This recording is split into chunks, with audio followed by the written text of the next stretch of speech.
sekiranya ngerungokake itu memperdengarkan, sekiranya ngerungokake sapa syahas tausau ing awak dhewe ne syahas, walau sobian senajan an syahas iku sobi khilafan halinulayani lima maring barang afta kang awe fatwa bihi kelawan masapa an-Nawawi al-Imam an-Nawawi. Ya Allah ya Rabbi ya Karim wa binahwi haidin lan haram sebab sepadane haid la bi khuruji talqin ora sebab metune getih krana arae manak, ora sebab metune getih krana arae manak. Apa salatun salat wa qiraatun lan maca Quran wa saumun lan poso wa yajibulan wajib apa qada'uhu ngadai ing saum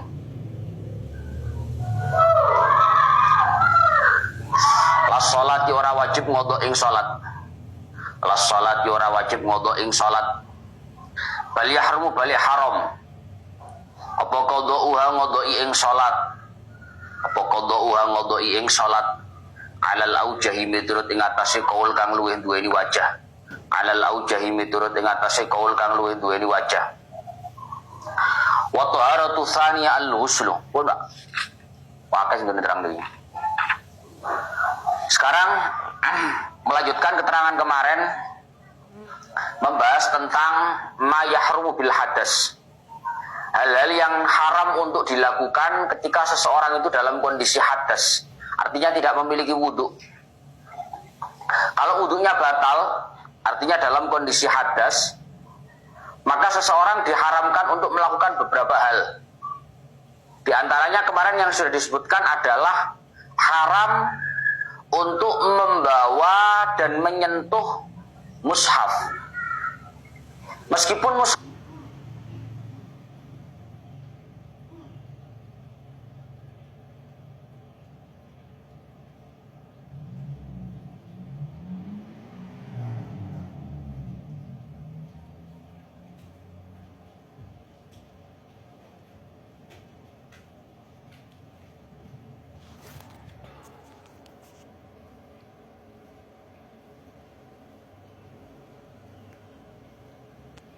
kondisi hadas adalah maswarokil mushaf, menyentuh kertasnya mushaf meskipun area yang putih-putih. Jadi meskipun cara kitab gue iki nyekel pojokane tok kene gak oleh, tidak boleh, tidak boleh. Maka solusinya kemarin dikatakan tidak haram bila mana membalik kertas-kertasnya mushaf menggunakan beting kayu, menggunakan plastik, diangkat, itu tidak apa-apa, tidak haram. Yang penting mushafnya tidak sampai terpisah dari kumpulannya sehingga terangkat secara murni oleh kayu. Paham ya? Kemarin sudah. Sekarang wala ma'a tafsirin zada walau ihtimalan. Begitupun hukumnya tidak haram membawa mushaf yang disertai adanya tafsir yang jumlahnya lebih banyak, yang jumlah tafsirnya dengan jumlah mushafnya lebih banyak. Itu hukumnya tidak haram dibawa dalam kondisi hadas. Kamu tak kasih tahu, Pak. Kamu kan tiap subuh ngaji Jalalain tuh. Tafsir Jalalain itu sama mushafnya, sama Qur'annya, itu hurufnya cuma selisih sekian huruf, bisa dihitung jari. Apa maksudnya? Selisihnya kalau nggak 2 huruf, 5 huruf, 10 huruf, sudah pernah dihitung. Berarti semestinya kalau lebih banyak tafsirnya, maka membawa tafsir Jalalain yang itu ada Qur'annya, ada tafsirnya, yang ketika tafsirnya lebih banyak tentunya dibawa dalam kondisi hadas tidak apa-apa. Kalau soalnya penanglor tangi turu, leset dilurek masih banyak subuh keturunan. Tangi-tangi langsung budal ngaji gue tafsir Jalalain. Boleh tidak Gus? Sebenarnya boleh. Karena tafsir Jalalain itu pernah dihitung. dan jumlahnya lebih banyak, tapi selisihnya tidak banyak. Selisihnya bisa dihitung jari. Cuman masalahnya adalah sangat berpotensi bahwa kitab itu ada namanya salah cetak. Lalek kaca emek rong huruf, selisihnya cuma 2 huruf. Begitu salah cetak, kurang ngono ae. La hilang. Lam 1, alif 1, berarti kan 2 huruf. Akhirnya kan sama. Kalau sama kan berarti hukumnya tidak boleh. Maka ala wajil ihtiyat sebagai jalan hati-hati, kalau bawa tafsir Jalalain usahakan dengan kondisi wudu. Karena selisihnya tidak banyak, bisa dihitung jari. Ngoten. Wala yumna'u sabiyyun mumayyizun muhditsun. Hamla wa massa nahwi mushafin lihajati ta'allumihi wa darsihi wa wasilatihi. Seorang anak kecil yang dalam kondisi sudah tamyiz, ya. Seorang anak kecil yang dalam kondisi sudah tamyiz dan dia dalam kondisi batal wuduknya, dalam kondisi hadas, tidak boleh dilarang untuk membawa atau menyentuh semisal mushaf untuk keperluan belajar, untuk keperluan deres. Ini penting untuk diketahui para orang tua. Arek cilik lek wis tamyiz, wis tahes, ngerti tamyiz ya. Lek arek gak tamyiz kan yo gak ngerti Quran lho, Pak. Dicekel ngerti-ngerti nadalah dibuang ngene. Kok gak tamyiz. Lek arek tahes kan gak isih ngerti to. Anak kecil yang sudah tamyiz dalam kondisi hadas tidak punya wudu, tidak berhak dilarang, tidak diperkenankan untuk dilarang membawa dan memegang mushaf dengan keperluan belajar. Jadi kalau punya anak sore-sore waktunya TPQ ya, dua anak umur 9 tahun, dua anak umur 8 tahun kan wis tahes, Pak. Tapi budal TPQ, tapi budal ngaji Quran, suruh wudu dulu. Nak wudu nak ya, habis itu TPQ. Gelem alhamdulillah. Kalau mau alhamdulillah. Kalau tidak mau Gus. Kalau tidak mau jangan begini. Gus kalau TPQ, ngono kan? Hah? Kalau TPQ, ya kalau mushaf itu haram lah gak wudu. Bawa mushaf itu kalau gak punya wudu haram. Hah? Orang akhirnya anak ya, motong. Gus ngaji. Maka dari itu, untuk anak-anak kecil, sobi, artinya belum balik. Pokok dia sudah tamyiz. Kalau dia batal wuduknya, la yumna'u, jangan dicegah. Hamla wa massa nahwi mushafin lihajati ta'allumihi wa darsi. Jangan dicegah untuk membawa ataupun menyentuh mushaf dalam rangka untuk dipelajari atau untuk dibaca. Biarkan. Tapi tetap usahakan perintahkan untuk wudu. Kok misalnya gak gelem, biarkan. Kalau keperluannya adalah untuk ta'allum dan dars. Kalau keperluannya untuk dipelajari atau diders. Wa wasilatihima, atau enggak dipelajari diders, tapi apa-apa yang keperluannya ke sana. Contoh, kahamlihi lil maktab. Jenenge wong kabeh belajar kan ya leren digawa nang nggone perpustakaan. Wal ityan bihi lil muallimi li yuallimahu minhu. Kemudian dibawanya mushaf itu kepada seorang guru untuk guru itu mengajarkan kepada anak itu. Pokoknya keperluannya bawa-bawa belajar begini, anak kecil jangan dilarang. Meskipun kondisinya tidak punya wudu.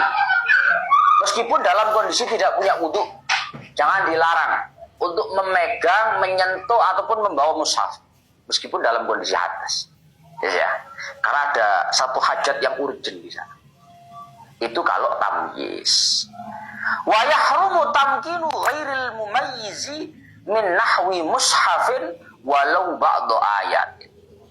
Sebaliknya, kalau anak kecil itu belum tamyiz, maka hukumnya haram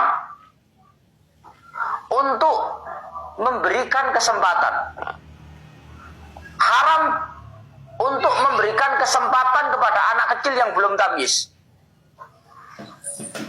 untuk menyentuh, memegang, dan lain-lain terhadap mushaf.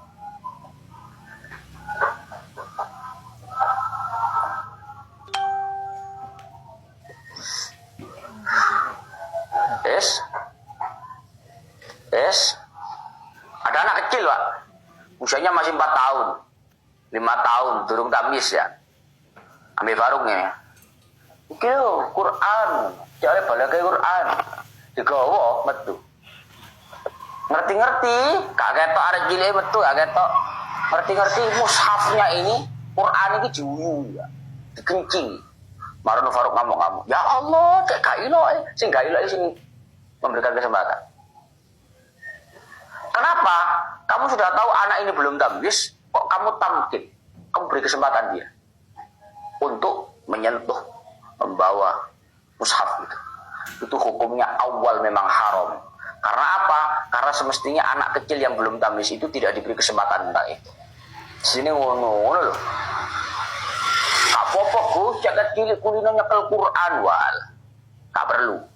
Engko lek wis rada gede, kalau sudah tamyiz baru berikan kesempatan. Kalau belum, jangan, gak boleh. Kemudian wa kitabatuhu bil ajamiyah. Begitupun hukumnya haram untuk menuliskan Al-Qur'an dengan menggunakan lughat ajam. Dengan menggunakan lughat ajam itu hukumnya haram. Wa wada'u nahwi dirhamin fi maktubi wa ilmin syar'iyyin. Begitu juga hukumnya haram meletakkan semisal dirham, uang, pada kertas yang di situ tertuliskan ayat Al-Qur'an. Contoh. Ini ada kitab, ini ada kertas. Di sini tertuliskan Al-Qur'an. Tertuliskan ayat-ayat Al-Qur'an. Kemudian kamu meletakkan uang, ini uang misalkan ya. Kamu letakkan di atasnya begini. Di atas kertas yang di situ tertuliskan Al-Qur'an. Ini hukumnya haram, dosa. Wes. Itu hukumnya haram. Karena itu jelas terkesan menghinakan Al-Qur'an. Bukan hanya Al-Qur'an, wa ilmin syar'iyyin. Begitu juga haram meletakkan dirham, meletakkan uang pada kertas yang di situ tertuliskan ilmu-ilmu syariat. Fathul Mu'in dukure kayak duit ini. Masih duit 10 juta haram. Masih duit 100 juta haram. Haram meletakkan uang di atas sesuatu yang tertuliskan di sana ayat Al-Qur'an atau sesuatu yang di sana tertuliskan ilmu-ilmu syariat, hukumnya haram. Wa kadza ja'luhu baina awraqi. Begitupun haram meletakkan uang di antara kertas-kertasnya Al-Qur'an atau kertas-kertasnya kitab. Biasanya orang kan arek yang niku Pak, jaga duit nang selempitan kitab. Ya? Boleh tukang ngaji, duit rek. Sit. Haram hukum, tak boleh. Ja'luhu baina awraqi. Hukumnya haram meletakkan uang di antara kertas-kertasnya Al-Qur'an ataupun kitab. Itu hukumnya haram. Itu hukumnya haram. Tak boleh. Tak boleh. Tapi khilafan li syekhina wa tamzikuhu abasan. Tengene lebeti anak niku dipun dawuhaken qaulu khilafan li syekhina raji lima ba'da kadza. Wa fi annahu lam yadhkurhu fi tuhfah wala fi syarh al-irsyad as-saghir wala fi ghairihi min kutubil lati bi aydina hatta yusnad al-khilafu ilaihi. Ternyata teksnya Fathul Mu'in yang mengatakan khilafan li syekhina berbeda pendapat dengan Ibnu Hajar Al-Haytami. Itu dalam kitab-kitabnya Ibnu Hajar tidak ditemukan. Terus kesimpulannya hukumnya haram meletakkan uang di atas kertas yang tertuliskan ayat Al-Qur'an, di atas kertas yang tertuliskan ilmu syariat. Begitupun haram meletakkan uang di antara kertas-kertasnya Al-Qur'an atau kertas-kertasnya kitab. Kurang lebih begitu. Wa tamziku abathan. Begitu juga hukumnya haram secara cuma-cuma, artinya tanpa ada tujuan, tiba-tiba merobek-robek Al-Qur'an, itu hukumnya haram. Aja. Orang-orang Al-Qur'an disuai. Hukumnya haram. Lah apa Gus? Kan gak diikat disuai, sama. Nilainya sama. Kalau kamu dengan tanpa ada tujuan, tiba-tiba kamu sobek, tentu itu nilainya adalah menghinakan Al-Qur'an. Paham? Berbeda kalau ada tujuan. Yes? Ada Al-Qur'an, tinggal 1 lembar saja. Yes? Jatuh di jalan. Ini andai kata kita angkat, kita taruh di atas pun, kena angin akan jatuh lagi. Paham? Paham nggak? Apa? Apa nih jatuh lagi? Bocah kok delereng. Ngantuk aja. Ada Al-Quran tertulis dalam satu lembar, misalkan lembaran Al-Quran yang sobek. Kemudian kita temukan di bawah. Kita angkat itu. Ini kalau saya letakkan di atas sekalipun, sekarang cuma satu lembar, tertiup angin pun jatuh lagi. Maka bagaimana langkahnya? Disobek tidak apa-apa. Karena ini disobeknya bukan abasan, bukan secara cuma-cuma tanpa ada tujuan, tapi ada tujuan baik, yaitu agar Quran ini, mushaf ini tidak terhinakan.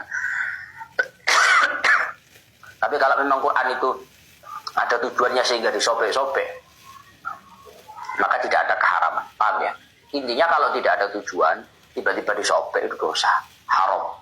Tapi kalau ada tujuan, maka hukumnya nggak haram. Wes, wa bal'u ma kutiba alaihi la syarbu mahwi.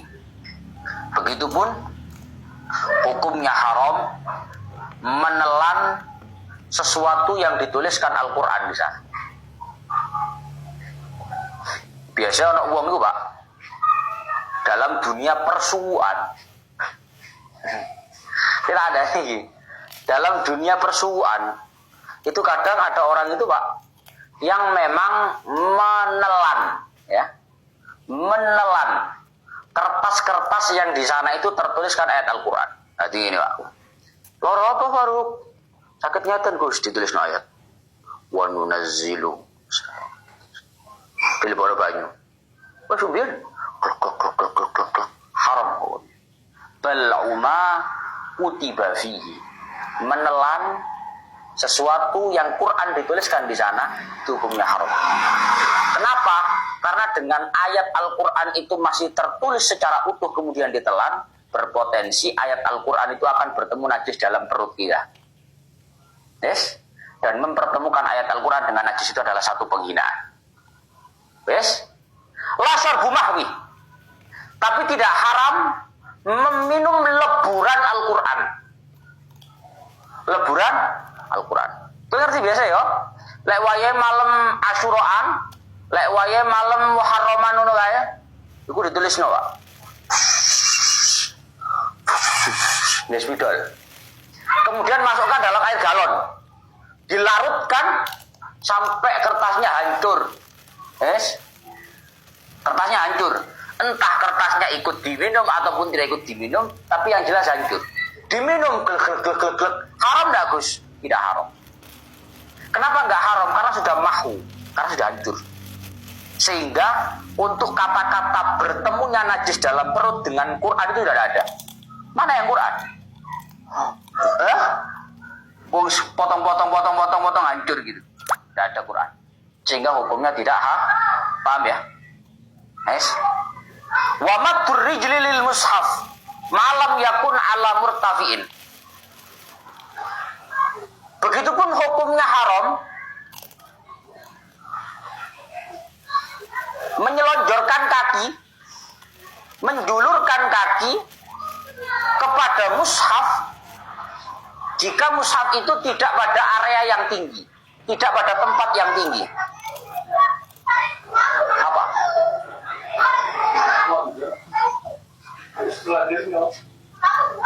Menjulurkan, menyelonjorkan. Begitupun hukumnya haram menyelonjorkan atau menjulurkan kaki ke arah mushaf jika mushaf itu tidak pada area yang tinggi. Misalnya mushaf ya, itu mushaf ya. Kaki kita selonjorkan dulu. Ini hukumnya haram. Biasa kan? Pokoknya selonjor. Ini hukumnya haram. Kecuali bila mana mushafnya itu ada di atas. Jadi kaki kita nyelonjor ke sana. Di sana ada Quran, tapi posisinya tinggi di atas lemari. Tidak apa-apa. Berarti kaki kita kan tidak menyelonjorkan tidak diselonjorkan kepada Quran, tapi kepada lemarinya. Karena Qurannya ada di posisi yang tinggi. Jadi paham ya? Jadi paham ya? Kalau tinggi Qurannya tidak apa-apa. Tapi lek sakmene sikile ngene. Kok kita kok kejenge beda kok. Sak mejane sak mene Mbak, aku jenenge pada ngilang dari Quran. Paham ya? Paham ya? Matur rijli lil mushaf. Menyelonjorkan kaki ke arah mushaf jika mushaf itu tidak ada di posisi yang tinggi, itu hukumnya haram. Wa yusannu al-qiyamu lahu kal alimi bal aula. Hukumnya sunnah untuk berdiri karena mushaf. Sebagaimana sunnah berdiri ketika ada orang alim.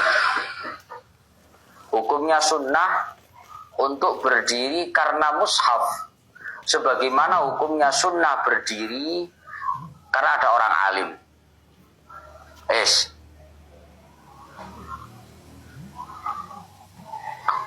Ada kuliah nih terutama. Awak dhewe kira ngerti ngono. Ono guru, ono alim mandek tok ini serene. Pangga ya. Ngelaweh. Delok kitab. Wa yusannu al-qiyamu lahu kal alimi bal aula. Hukumnya sunnah. Itu tuh aku. Lah aku moro-moro ngomong ngono, jaluk dihormati namanya. Saya tidak bisa dihormati. Kitabmu itu loh. Hukumnya sunnah berdiri karena mushaf. Kal alim, sebagaimana sunnah hukumnya berdiri karena ada orang alim bal aula, bahkan lebih utama. Kalau kamu tiba-tiba datang ada orang yang punya ilmu, kamu sunnah untuk berdiri, memberikan penghormatan. Kalau orang alim saja sunnah untuk kamu berdiri memberikan penghormatan, apalagi mushaf, apalagi Al-Quran, bal aula, maka itu jauh lebih utama. Benar? Bal aula, melainkan itu lebih utama, itu jauh lebih utama. Wa yukrahu harku ma kutiba alaihi illa li gharadi nahwi siyanatin fa ghasluhu aula minhu. Begitupun hukumnya makruh. Makruh itu nggak baik, nggak sampai dosa tapi nggak baik.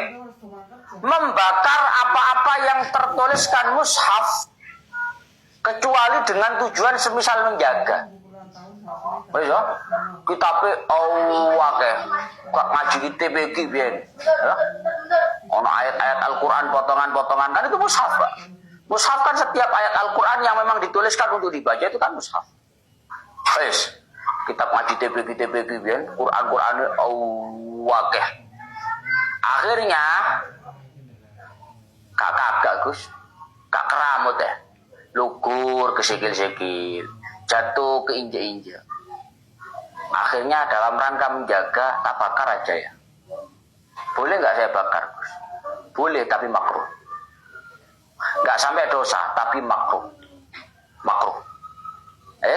Makruh hukumnya membakar apa-apa yang di sana tertuliskan mushaf. Kecuali bila mana ada tujuan menjaga. Kalau ada tujuan menjaga berarti hukumnya tidak. Paham? Makruh itu kalau nggak ada tujuan. Kalau ada tujuan menjaga maka hukumnya tidak makruh. Tapi meskipun tidak makruh, faghasluhu aula minhu. Tapi membasuh, melebur dengan cara pakai air terhadap mushaf yang itu perlu untuk dijaga dengan cara dilebur, itu jauh lebih utama daripada dengan cara dibakar. Paham mesti? Kowe duwe majmuk latif sak pirang-pirang. Kalau weleran Gus kesikil-sikil, kebokong-bokong, kesilit-silit barang, ayo lo. Ini kepingin saya jaga dengan cara saya leburkan. Kira-kira gimana saya bakar? Nggak apa-apa, nggak dosa. Tapi lebih baik kalau nggak dibakar, tapi dilebur pakai air. Kumen banyu, lebur aqua, isi air, ya, ocok-ocok. Biarkan 2 hari 3 hari sampai hancur. Boleh hancur buah. Ya, itu caranya. Faghasluhu aula minhu. Meskipun toh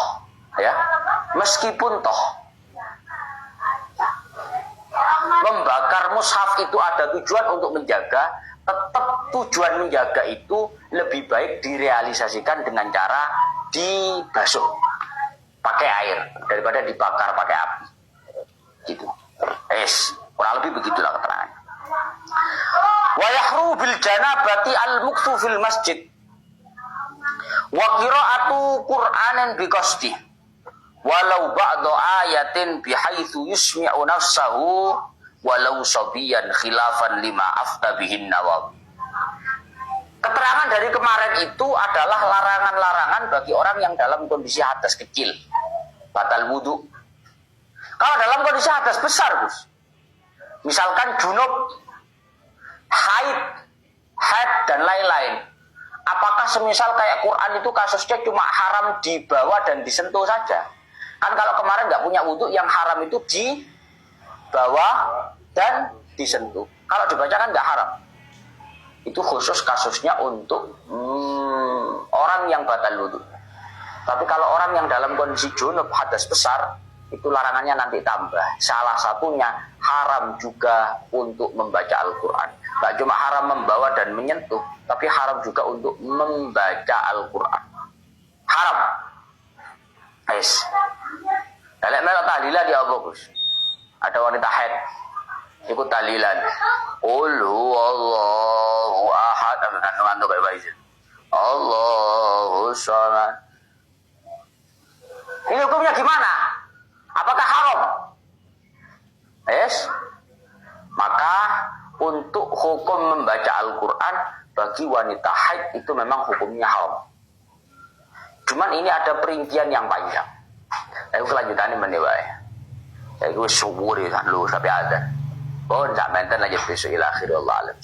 Saya surga juga jungkel.